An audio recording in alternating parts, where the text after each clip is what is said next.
এক গ্রামে থাকে দুইটা বিড়াল, হুজুর মিয়া আর হুজুরানী বিবি। দেখতে একদম শান্ত সাধু, টুপি পাঞ্জাবি আর পর্দাশীল পোশাকে চলাফেরা।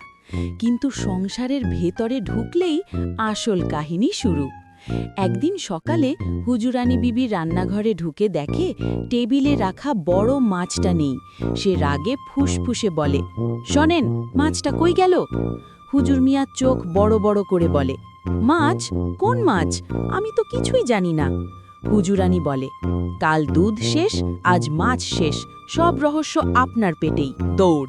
ঘরের এক কোণ থেকে আরেক কোণে দৌড়াদৌড়ি, পা পিছলে পড়ে যায়, আবার উঠে দৌড়। হঠাৎ শুরু হয় বালিশ যুদ্ধ। পাও পাও, পালক উড়ে চারদিকে। হুজুর মিয়া বলে, ওফ, আমি তো হুজুর মানুষ। তারপর এক কোণে বসে কান্নার অভিনয়, আমি নির্দোষ হুজুর, সবাই আমার বিরুদ্ধে। হুজুরানী বিবি গম্ভীর গলায় বলে, নাটক বাদ দেন, চুপ নেন, আপনার জন্য। হুজুরানী বিবি অবাক হয়ে হেসে ফেলে, এইটা আগে আনলে এত ঝগড়া হতো। দুজনেই হাসে।